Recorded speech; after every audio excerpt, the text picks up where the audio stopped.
Hey guys, it's Sam. Welcome back to Vlogmas. Today's video is about a little project, a little TBR project that I'm doing that I was hoping to finish in 2022 so that I could put a vlog up of this as part of Vlogmas, but I don't think I'm going to. Maybe I will, and then you'll see one like in a week. I don't think so. So I'm trying to just allow myself to carry this over into like possibly January. Like I want to hopefully get it finished up before the end of January because I'm doing this like last chance. Why does the Midwest come out so strong sometimes? Last chance TBR, where I took a bunch of books off of my official TBR shelf a couple months ago actually, because I was gonna do this, but then October hit with spooky season, and then nonfiction November hit, and then end of the year stuff hit where I didn't really want to be doing this project. So yeah, but I took a bunch of these books off of my official TBR shelf because they're like, I don't know. And a lot of these are books that I was given either as gifts, sent from the publisher, got in book boxes, and many of them, I mean basically all of them, are like really polarizing books or books that I don't know a lot about, and so my brain was just not prioritizing them. Like I kept just glazing over them when I was looking at my shelf. So I want to do this project, and I will be vlogging it so you'll get to see my reaction to all of these, where I'm going to give all of these books like about 50 pages. Like I'm going to do that, and if I'm not hooked, I will be DNFing them. So I kind of want to show you guys, also give me some feedback if you've read some of these, if you like them or not. If you're like, oh no, it really takes more than 50 pages. I mean, I might not care, I might still just like cut it.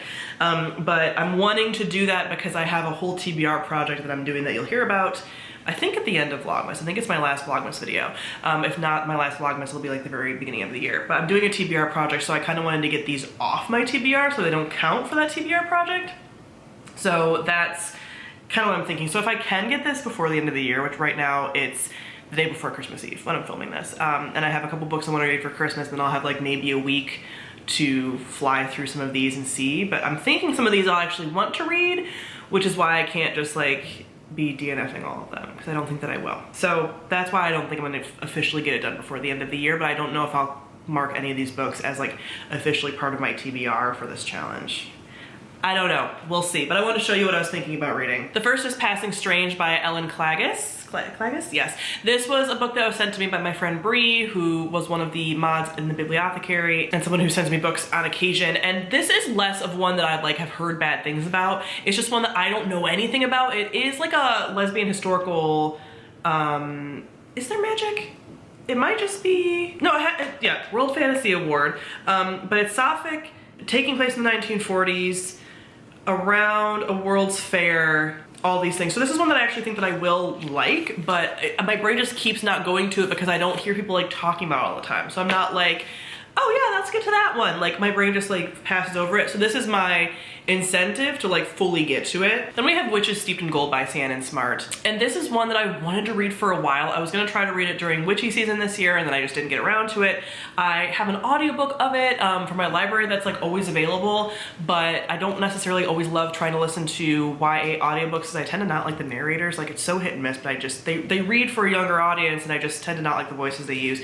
So this is two witches in, I think it's like Jamaica, I would say, or Jamaican inspired, but they're like two rival witches, and something happens and one gets like exiled from an island nation. I think the island nation is inspired by Jamaica though, from what I've remembered. And then they somehow end up teaming up. So it's these two black witches that are gonna have more of this like ancestral sort of like magic and stuff. So I'm intrigued by this, but I keep just being like, oh, I'll save it for spooky season. And then like, it's been like 2 years where like I haven't read it. And I have heard like mixed things about this one as well, but I would like to like it. So yeah, hopefully I do. Again, I want to like these books, but if I don't like them, I want to get them off my shelf. That's what I'm doing with this project. Then we have The Unseen Curse by Zachary Jeffries. This is someone who I saw at the Hugo Awards, or like at the, what's it called, Worldcon, in the vendor section, and he recognized me from Book Talk, and he's like, hey, I have some books, would you like to read them? I think you'd like this one. And it's apparently like Sapphic boarding school magic stuff. And I just told him, I was like, I don't tend to accept books for review that from like people I don't know, or from like, you know, if I haven't heard of it or whatever, but I might try it, but I'm no promises and no promises I like it. And he's like, it's totally fine, you don't have to take it if you don't want to. And I was like, no, like I might try it. So I was already thinking about doing this project anyway when that happened. So I was like, okay, I'll stick it in there, see how I feel. Yes. So yeah, this is like a little indie, I mean, indie published, self-published. I think it might be self-published. I think he might have self-published these. So yeah, we will see. Then Beyond the Black Door by A.M. Strickland. This is a YA, I believe it's a ace protagonist. And this is a girl who has sort of like soul magic. It's a dark fantasy with court intrigue and romance, apparently. Yeah, she's asexual, it says right in here, okay. And she can like, she has this like soul magic where she can like follow, she's like a soul walker, so she can like follow into people's dreams and things. This is one that I'm super intrigued about, and I think I was interested in it because I want to say another author was talking about it, but I don't remember. This is a YA book, and I just kept not getting to it. So this is one of those, again, that like I just wasn't sure about. There's a lot of YA in this stack, and this is like some of the last YA that's really on my shelves. So that's also why, and I just don't hear about it that much. But I think I could be really into it. Then another one Bree sent me, but this is one that gets really mixed reviews, and that's why I'm not sure, and it's Alice by Christina Henry. And this is a, I want to say, yeah, it's inspired by like Alice in Wonderland. So this is one that people either seem to love or hate. And I know she sent it to me because she's like, try it. People just love or hate it, so I'm kind of like, oh, I never necessarily want to go into a book where it's like, what if I don't like it? So yeah, we will see how I feel about this. I think it could go either way, but again, it seems to be love it or hate it for people, so we will see how I feel about this one. But I think this is a good one for this project as well. Then we have The Shadows Between Us by Trisha Levenseller. I believe one of my friends tacked this on to a gift that she got me for Christmas like a couple years ago because she loved it so much and she thought that I would love it, but I just wasn't sure. Again, we have a YA book, and I'm looking at these synopses mostly because I took them off my shelf not looking at the synopses because I've forgotten, and that's why they're last chance TBR things. But I think it's sort of like an enemies to lovers. Yeah, she has to woo the Shadow King, marry him, and then kill him. You know, typical. Like, typical YA plot. It is shorter. I think if, for a lot of these books, if I would have participated in more readathons this year with random prompts, I would have gotten some of these because these are the kinds of books I usually use for readathon prompts where I'm like, hey, I'm not sure, let's try it with this readathon prompt. But I just didn't do a lot of readathons this year, so didn't get a chance to read these because I was prioritizing other things. We have The Stardust Thief, another one that people are like, so hit and miss on. I've seen some people put this on their favorites list, and I've seen some people put this on their most disappointing list. I've seen a lot of people put this on their DNF list. It's an Arab-inspired debut. A lot of people compare it to the Daevabad trilogy. A lot of people say it's just as great. A lot of people say it's bad. I don't know. We will see. The Keeper of Night by Kylie Lee Baker. This is just one that like I hadn't heard a lot of people talk about. It seems pretty cool. It's following a half British, half Japanese like Reaper Shinigami, collects souls in the streets of London, serving the goddess of death, blah blah blah. But I think people have said that this isn't like super like fantasy like, that it's more like historical, and it's not really, doesn't really have those fantasy elements, even though it says that like she collects souls and like goddess of death, and they're like, oh, that doesn't really pop up that much, and I'm like, what?